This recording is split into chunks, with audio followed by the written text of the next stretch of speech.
Convidamos você a participar conosco a partir de agora do Diálogo Espírita, realização da Associação de Divulgadores do Espiritismo do Paraná. Em Reflexões de A a Z, nós temos hoje tópicos que iniciam pela letra S. São eles: serpente e sucessivas. Quando falamos de religião, a figura da serpente nos lembra o quê? Adão e Eva no paraíso é uma delas. Mas também tem a outra menção de Jesus sobre a prudência. Detalhes a seguir. E sucessivas, dito bem assim, no feminino e no plural. Lhe diz alguma coisa? Depois nós temos o quadro Pensar, Aprender e Viver.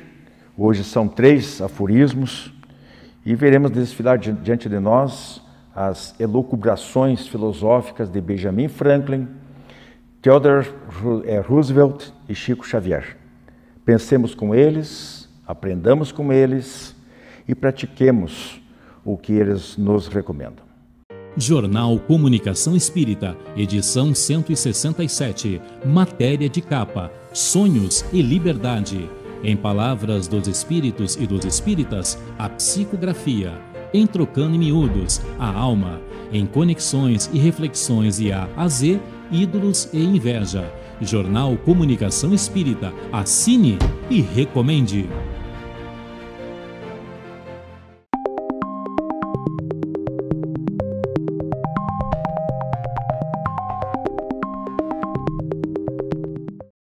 Olá, amigos. No quadro Reflexões de A a Z de hoje, estou aqui com a Rose e vamos falar sobre serpente e sucessivas.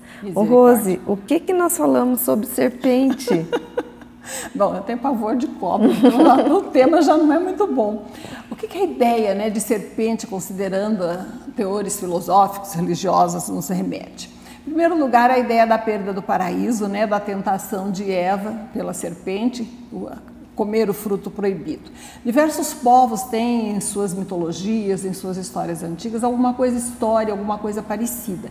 Para nós espíritas, e até algumas outras crenças esotéricas também partilham, né, dessas ideias, a ideia da perda do paraíso e da expulsão, né, para uma terra em que há suor, sofrimento e trabalhos, em que se vai parir com dor, remete à ideia da evolução espiritual de um planeta superior, relatada por Emmanuel, em que esses espíritos, ao atingir o seu planeta um grau de evolução razoável, em que espíritos violentos eram a minoria lá e estavam atrapalhando o progresso geral, foram remetidos para, sob a coordenação de Jesus, reencarnar na Terra e assumir aqui a evolução material desses povos primitivos, nós provavelmente, né, que habitávamos aqui ainda.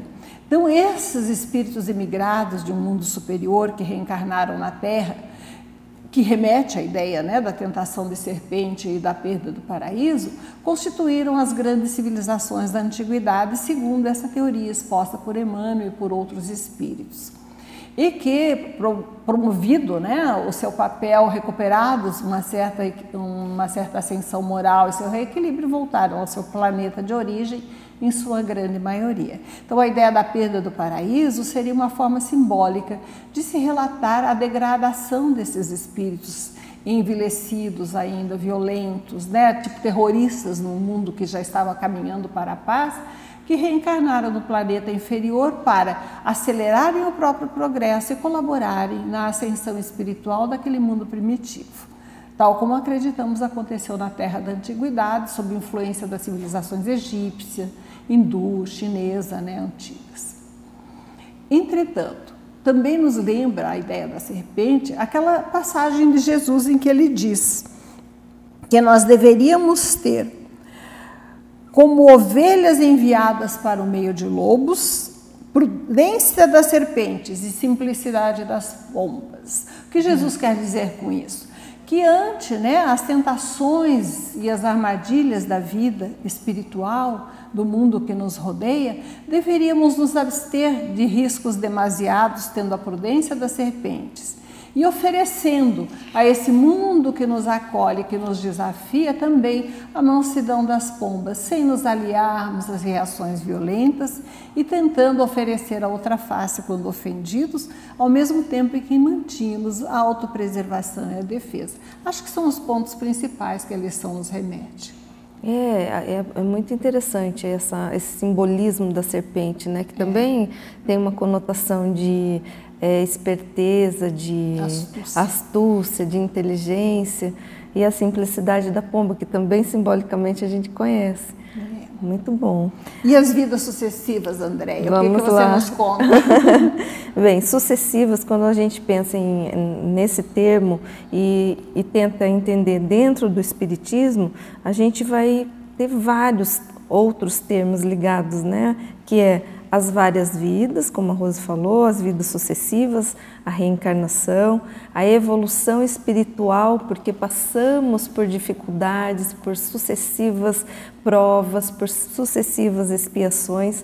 Então, olha quanto a gente pode trazer desse conceito, né? Vidas sucessivas e reencarnação. Seria o primeiro deles, né? Que é um dos pilares da doutrina espírita. Nós entendemos, então, na doutrina, que nós não vivemos uma vida apenas. Nós estamos aqui treinando, aprendendo constantemente e vamos nascer muitas vezes, sucessivamente. Então, estamos aqui para evoluir, tanto intelectualmente quanto moralmente. Então, esse conceito de reencarnação faz parte, é um cerne, é uma espinha dorsal da doutrina espírita. Se a gente continuar, a gente vai falar das provas e expiações sucessivas. Os desafios, as dificuldades da vida são explicados dentro da nossa doutrina por várias expiações ou provas. As expiações, por exemplo, são consequências dos erros que cometemos no passado. Então, está de acordo com a lei de causa e efeito.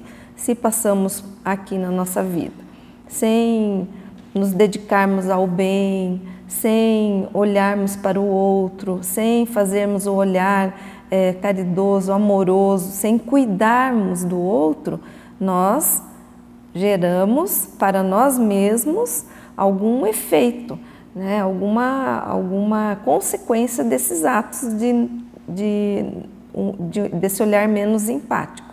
Então, numa vida, em outra vida, por exemplo, nós podemos passar por dificuldades, por expiações, para aprendermos a lidar melhor com essa situação. E assim para cada coisa. Então, a gente sempre fala na doutrina em provas, expiações, mas nós pensamos só que são para coisas grandiosas, e são também, mas são também para pequenas aprendizagens. Às vezes não olhamos respeitosamente para o meio ambiente, porque achamos que outra pessoa vai limpar aquele espaço, por exemplo, não é? Então temos que aprender a lidar com isso. E só aprenderemos pelas provas, que são os desafios que nós próprios escolhemos através ou por meio dessas sucessivas experiências. Então, quando nós somos provados, assim como somos na escola, nós fazemos a prova para entender se a gente sabe aquele conteúdo. Assim também na vida, somos provados para a gente demonstrar que aprendemos aquela lição. Progressão sucessiva do espírito. O espírito ensina que o espiritismo, ou melhor, ensina que todos os espíritos foram criados simples e ignorantes. Como é que nós vamos evoluir intelectualmente, moralmente, se não passarmos por vidas sucessivas? Então, mas só não se aprende tudo, né? Não, de maneira alguma. Imagina a quantidade de informação que temos e todas as habilidades que precisamos aprender para nos tornarmos espíritos puros. Então, são sucessivas experiências. E aí vai, por aí afora. A cada nova existência, o espírito dá um passo à frente na senda do progresso. Está lá no Livro dos Espíritos, na questão 192. E por aí vai. Tem sucessivas respostas para esse termo, Rose. O que nós temos, né, hoje em dia? A própria ciência se dedica ao estudo dessas teses, dessas hipóteses, para nós certezas, né, de que temos várias reencarnações e que o espírito imortal progride em diferentes experiências na Terra.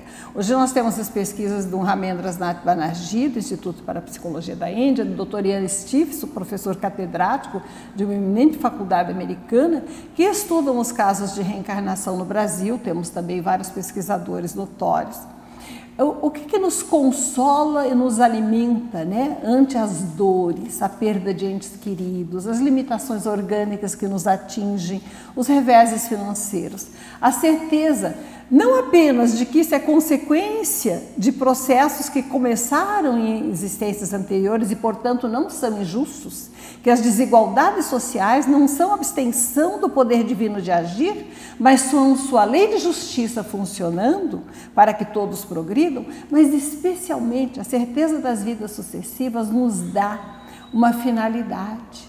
Entendemos que tudo aquilo que nos acontece visa nos instrumentalizar para sermos mais completos, mais experientes e mais felizes, que visa nos tornar mais equilibrados, detentores de novas habilidades, para que possamos exercer nossa liberdade plena no mundo de relações, de amorosidade, de entendimento, de generosidade, que ainda não conquistamos inteiramente, precisamos adquirir ao longo do tempo. Que aqueles que nos rodeiam, como familiares, como os companheiros próximos, são laços antigos, como convites à renovação. Aquilo que era sombra deveria se transformar em fraternidade e amor. Portanto, estamos na Terra, não soltos, não largados, mas protegidos pela bondade divina que nos faz colher aquilo que plantamos, mas que nos permite hoje plantar aquilo que colheremos amanhã. E isso nos dá a alegria de viver. Saber que todas as nossas lutas, todas as experiências adquiridas, todos os nossos esforços do bem vão ter sua recompensa e sua finalidade, e que através deles, né, vamos conquistar a nossa própria coroa de sabedoria, beleza, amorosidade, merecendo, quem sabe, viver em ambientes melhores, pelo mérito, pelo esforço, pelo trabalho conquistado atualmente. Muita paz, fiquem conosco. Jornal Comunicação Espírita, edição 167, matéria de capa, Sonhos e Liberdade. Em palavras dos Espíritos e dos Espíritas, a psicografia. Em Trocando em Miúdos, a alma. Em Conexões e Reflexões e a Z, Ídolos e Inveja. Jornal Comunicação Espírita, assine e recomende.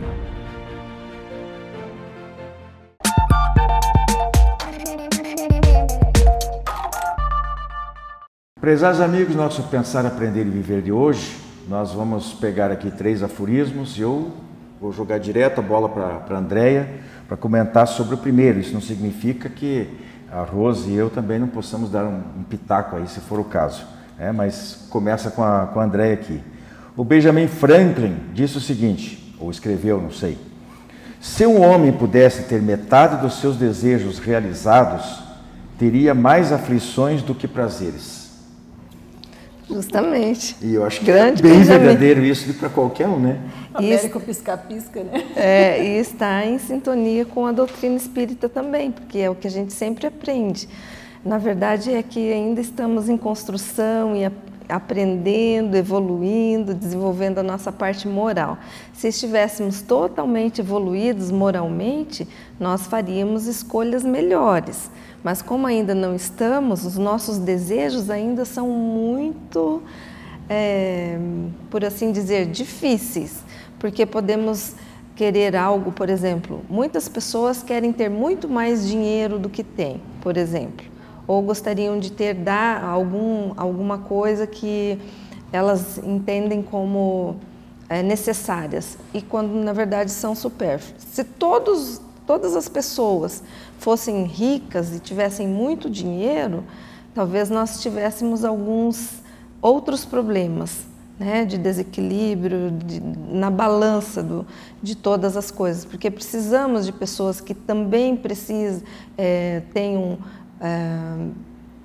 oportunidades e locais para trabalhar, e pessoas que façam tipos de trabalhos, não é? Por exemplo, pessoas que limpam, pessoas que faxinam, pessoas que cuidam de coisas, fazem um pão, fazem um biscoito para vender. Se todas as pessoas fossem bilionárias, por exemplo, quem fariam esses trabalhos? Haveria um desequilíbrio muito grande.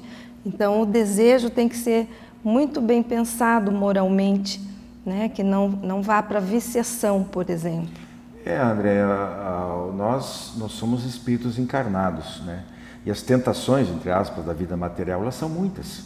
Porque a toda hora a gente está topando com alguma coisa, nos convidando a consumir, por exemplo. Exato. Né?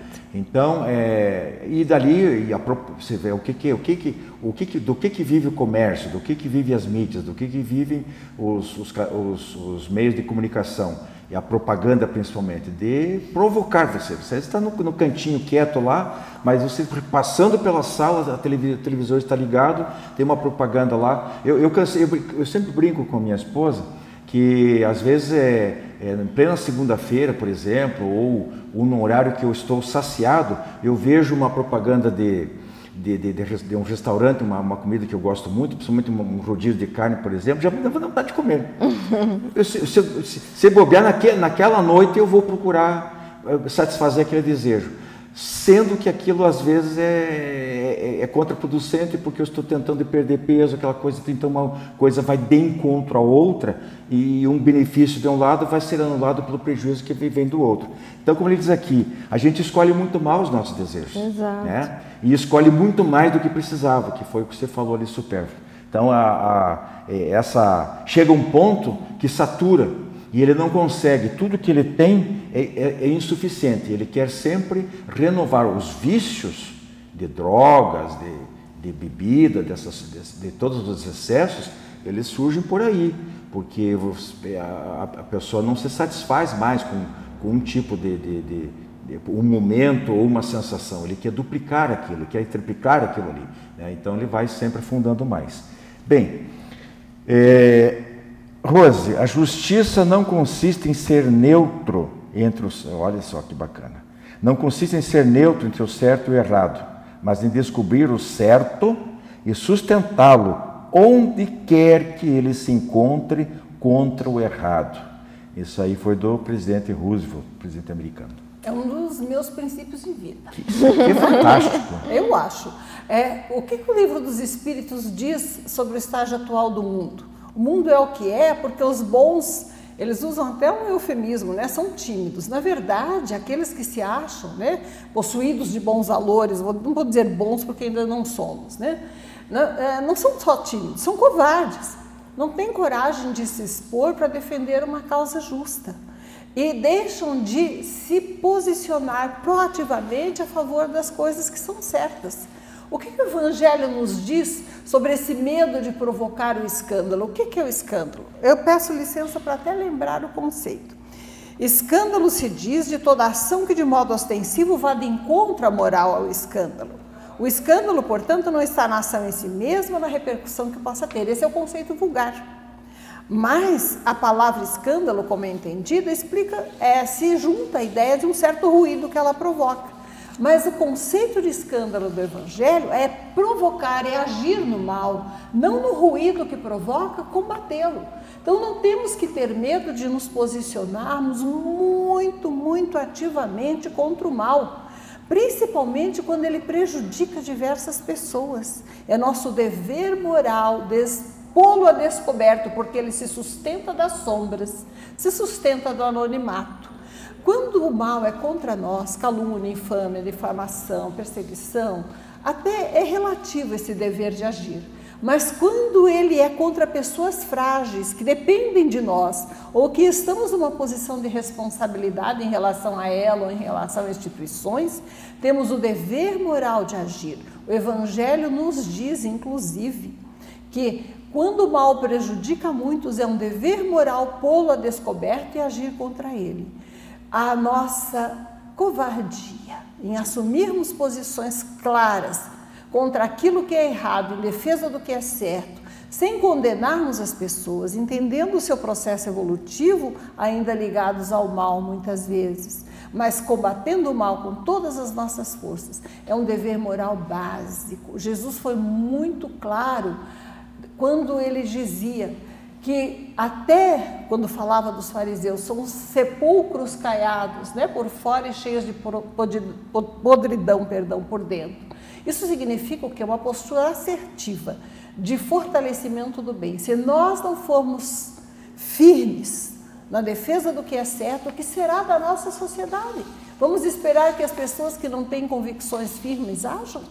Então não temos que ter receio do ruído que provoca o combate ao mal ou de nos expormos muito positivamente quando é nosso dever moral de agir. Temos que evitar ao máximo as calúnias, as fofocas, aquelas conversas obscuras das quais a sombra se alimenta. Mas a posição clara, seguindo o exemplo de Paulo de Tarso, colocando claramente as nossas ideias e defendendo, é nosso dever moral primeiro. Você falou de Jesus ali, lembrando o que ele dizia, seja o seu sim, sim, e o seu não, não. E temos que ser exemplo, então, né, daquilo que nós não afirmamos. Podemos, o que ele está colocando aqui, que abandonarmos a situação de comodismo de ficar em cima do muro. Hoje em dia a gente fala em ficar em cima do muro. Não toma partido, né, como bom político, aí ele não se desgasta nem com A, nem com B, não abre a boca para nada, não se omite, ou seja... E os corruptos vencem. Exatamente. Então não é por aí, a gente já falou até outra oportunidade, mas não custa, especialmente em cima de uma pessoa que foi simplesmente o presidente dos Estados Unidos. Bom, e para fechar, nós vamos aí com o nosso querido Chico Xavier, né? Não nos esqueçamos de que o filho, vai mudar agora bastante o nosso teor de conversa aqui, né? Não nos esqueçamos de que o filho descuidado, ocioso ou perverso é o pai inconsciente de amanhã. Começa com você, depois ela completa. Eu acho interessante nessa frase que a gente pode colocar assim também: o pai inconsciente de hoje gera o filho descuidado, ocioso ou perverso de amanhã, ou vice-versa, né? Tem os dois caminhos. Porque isso está dentro das responsabilidades de pais e de filhos. Somos espíritos. Como eu falei anteriormente, nós sempre falamos aqui, sempre relembramos, esse tema é muito importante do desenvolvimento moral e estamos aqui aprendendo. Então, todos nós erramos, todos nós estamos passando por algumas dificuldades, algumas forjas que a vida faz para que a gente consiga melhorar. Então, se um pai é inconsciente hoje, ele provavelmente não vai conseguir dar todo o afeto, a atenção, o cuidado para aquele filho. E aquele filho pode se desviar do caminho, ele pode se perder, ele pode ir para o mundo das viciações, dos prazeres fáceis, dos desejos, como falávamos anteriormente, e se perder no caminho. E levar mais algumas vidas para retomar a rota da aprendizagem novamente. Então, esse pai tem grande responsabilidade com esse filho que lhe foi confiado por Deus. Esse filho tem grande responsabilidade com esse pai, que também foi confiado a ele por Deus, para que ele aprimorasse suas habilidades nesse mundo, nesse plano terreno. Não estamos numa família aleatoriamente. Estamos todos unidos por alguns laços, sejam eles afetuosos ou não, sejam laços de aprendizagem, que precisamos perdoar aquele espírito que está ali como pai ou filho, seja porque precisamos aprender algo com eles. Então, é muito bonita essa frase, na verdade, né? A gente lembra de Kardec, nós comentamos também outro dia, quando ele coloca lá que a educação, né, Rose, é a arte de formar o caráter. Né? E é bonito isso. Pense, né, coloque-se pais, principalmente os pais, evidentemente, mas às vezes pega por tabela avós, tios, né, um irmão mais velho, uma irmã mais velha, às vezes com uma diferença boa de idade. Hoje em dia é comum com as uniões, às vezes se desfazendo e se refazendo, às vezes há irmãos já adolescentes ou quase adultos e de repente vem um bebezinho novo naquele lar, né? E começa tudo de novo. Então, essa responsabilidade dos pais, de entender que ele está criando ali, está formando uma obra-prima, se ele quiser, se ele puder. Claro que às vezes o material, desculpe o termo, né? Às vezes o material não é muito bom, aquele espírito é rebelde, tem muitos problemas, muitas imperfeições, mais do que a média, né? E fica mais difícil a educação. Às vezes os pais realmente não conseguem, acabam derrotados nessa tarefa, mas daí os espíritos dizem que daí eles não têm culpa. Agora, quando a situação ocorreu por uma negligência dos pais, a responsabilidade é muito grande. Então, pai e mãe inconsequentes, ou que dão demais ou que dão de menos, quando a gente fala dão de menos, não estamos falando de condições materiais, mas de atenção, de carinho, né? de orientação, principalmente. De afeto. De afeto. E esse pai, essa mãe, muita gente reencarna praticamente tendo por a missão mais importante daquela reencarnação, educar X número de filhos. É para isso que ele veio nessa reencarnação. Se ele malbarata essa oportunidade, ele vai ter que voltar e fazer tudo de novo, provavelmente com situações bem mais agravadas. Quer fechar, Rosa? Claro. Quando nós recebemos um filho, um espírito imortal, somos responsáveis pela destinação, pelos limites morais que ele aprenda nessa nova existência. Quantos de nós, pais, temos participação em redes sociais, sabemos o que está acontecendo no noticiário da noite, mas não temos conhecimento de com quem nosso filho brincou hoje? Quais foram as tarefas que o incomodaram ou que o agradaram no dia de hoje na escola? Então, estamos dedicando tempo e atenção para nosso principal cuidado, que é a formação do caráter daquele filho que recebemos, impor-lhes limites bem claros, tratados previamente, não no momento de crise, e exercitá-los desde pequeno na participação das responsabilidades e dos trabalhos familiares, não mandando fazer, mas fazendo junto, dando exemplo. Partilha das responsabilidades, educa o caráter. Ninguém pense que exploração de trabalho infantil é ensinar um filho a arrumar a cama, guardar a própria roupa, lavar a própria roupa de baixo ou lavar e cuidar de uma louça junto com os pais, não mandado por eles. Esse exemplo, essa partilha das responsabilidades familiares forma o caráter. Impor limites do que é aceitável e do que não é. Procurar na escola saber quais são os problemas que estão ocorrendo e como educar o filho para que eles não se repitam, sem defendê-lo automaticamente, sem saber primeiro quais são os limites que ele está respeitando ou desrespeitando fora do lar. Não podemos esperar que esse mundo melhore, que se transforme para o bem, se nós não começamos dentro do lar por partilhar, dar exemplo e dedicar nosso tempo e nossa atenção para aqueles que nos são confiados. O amor é o fundamento, é o adubo que cimenta essas relações. Mas amor exige disciplina, amor pressupõe limites, amor pressupõe tempo e atenção dedicado a esses filhos. Um pai que não sabe com quem o filho se dá, quem é seu melhor amigo, do que ele conversou no dia de hoje, mas sabe qual é o político do momento, mas sabe o que os amigos estão falando na rede social hoje, está falhando em suas obrigações morais. E certamente vai ser responsável se esse filho depois não souber educar seus próprios descendentes, não souber dar conta das suas obrigações, abandonar o emprego, a faculdade por excesso de facilidades da infância ao primeiro contratempo. Vamos ser responsáveis, então, por aqueles que recebemos no lar, com amor, mas com disciplina e trabalho conjuntos. Por hoje é só, semana que vem tem mais.